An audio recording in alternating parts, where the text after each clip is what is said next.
You're fired. Probably the two worst words in the English language, or any language for that matter. But we've all been there, haven't we? It could have been that first summer job that we lost. It could have been that big-time corporate job that we had. Or we could have gotten jilted by a close lover. But fortunately, at law, there are remedies for this situation. Well, maybe not the latter one, the affairs of the heart. That's probably not going to help you. But when it comes to employment, there are options when it comes to that. And this is our introduction into labor law as far as the United States is concerned.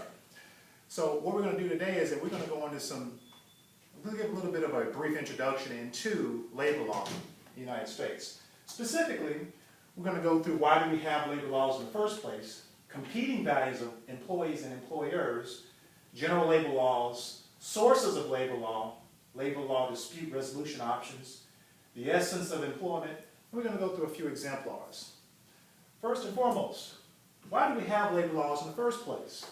Well, obviously, we want to prevent discrimination, be it race, age, etc. Also, fair wage. We want to make sure everybody gets compensated fairly, be it based on gender or issues that come up there too. Benefits also come into play as well. And then lastly, safety and liability. We want to ensure that that contractor that's working on that scaffold several stories in the air is working in a very safe environment. Let's look at competing values. Well, there's this natural dichotomy between employers and employees. On the one hand, you have employees who want the maximum amount of compensation for the smallest amount of work. On the other hand, you have employers who want the maximum amount of output for the smallest amount of compensation. So again, you have sort of this Hatfield-McCoy dynamic that works between employers and employees. To that end, we have our labor laws. And I'm not going to go into great detail with each one of these. We've seen them all before. Civil Rights Act of 1964, specifically Title VII, age discrimination, fair labor standards, agency laws, the Family Medical Leave Act, and the National Labor Relations Act, which is the Wagner Act, and of course that deals with labor law. What I will go into are the sources of labor law. Now, federal and statutory laws and state laws actually represent the majority of laws that we have on the books as far as labor law is concerned. We also have state constitutions and case law. And case law is obviously law that is made up, judge-made law, as a result of disputes. Common law. Now, common law is essentially law from Mother England. And since we're a Commonwealth country, we have common laws. Pretty straightforward. Administrative laws. These laws are creatures of state and federal legislatures. Your ABC agencies, if you will. The EEOC, which is the Equal Employment Opportunity Commission.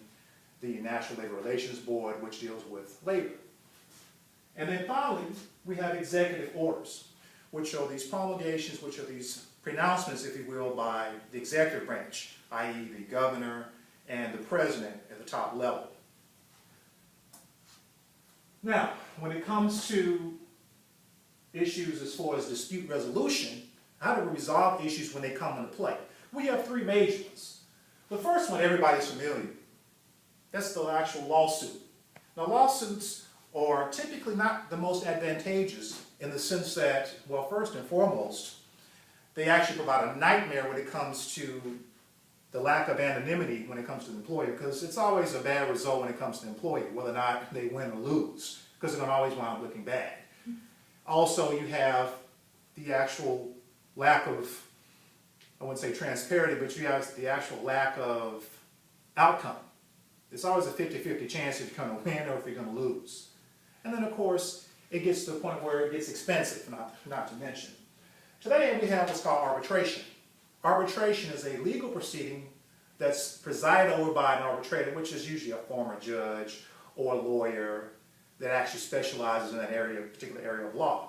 A lot more anonymity, cheaper, and like I said, the process is a lot more streamlined. And this is binding, by the way. This is typically what you see when it comes to agency, I'm not agency, but when it comes to issues, when it comes to sports and so forth. That always happens when arbitration usually comes into play. And then finally, we have mediation. mediation is arbitration without teeth. These are typically non-binding and they're usually set up for the benefit of preserving a relationship. Let's look next at the essence of employment, what I call the essence of employment, and that's the definition of independent contractors versus a classical employee. So let's say you want to whack your husband. You know, you're tired of, he's leaving everything, he leaves his seat up and everything. So you want to get rid of him. Well, you want to hire an independent contractor. You want to hire him because, well, first of all, you don't want to do it yourself. Second of all, presumably he or she is trained already, so you don't have to worry about training, as it were. And then you don't have to worry about tax ramifications as far as worried about filing taxes. I'm assuming that he's not filing taxes for this, but maybe he is, I don't know. But you don't have to worry about it. Versus the independent contractor. And to go into the independent contractor, give a little detail how that actually works, the IRS gets involved when it comes to the entire process.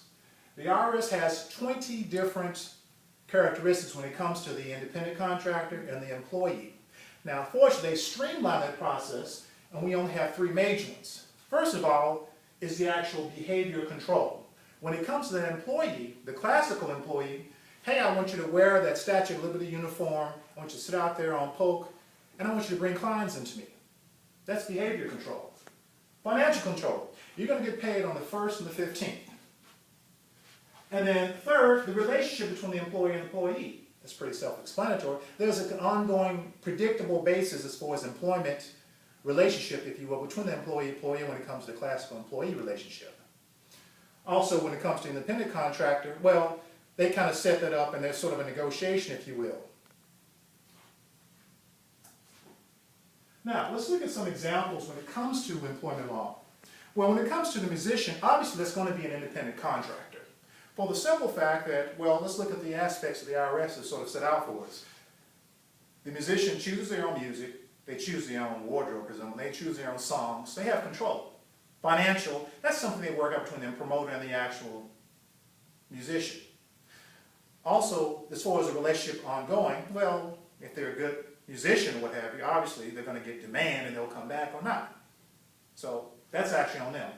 Let's look at the plumber. Well, the plumber, we're going to go backwards with this one. Well, when it comes to this with the plumber, hopefully it's not an ongoing relationship because plumbers tend to be a bit expensive. Second of all, financial is based on whether or not they get the job done, right? And then first of all, when it comes to behavior, I mean, within the modicum of etiquette, there's no real uniform, anything they have to wear, obviously, with exception of that shirt that's, usually short and the jeans and they've been over and they've got the coin slot. I'll move on. And then we have NBA players. By show of hands, who says an NBA player is an employee? What about an independent contractor? Did you raise your hand twice? No, I was thinking. I'm giving you a hard time. Well, actually, the NBA player would be an employee because you look at it first and foremost. Well, they wear their uniform. They have to wear a specific uniform. Dirk Nowitzki's not going to be running down the court in Stacey Adams. Even if he wanted to, he can play it. Even if he wanted to, he couldn't do it, right? Second of all, they do get game checks. They're big game checks, but they get game checks just like we do. And third of all, obviously, there's an ongoing relationship. They want to make sure that relationship is preserved, especially for your blue chip players. So, pretty straightforward with that. So, let's go back to let's summarize what we talked about today. So, we talked about the purpose of labor law to begin with, obviously. We went into the values between the employer and employee. The labor laws, we did a brief review of those. Sources of our labor law dispute resolution, and the essence of employment, and then finally we worked into some examples as far as the environment is concerned. Now, thank you for your time.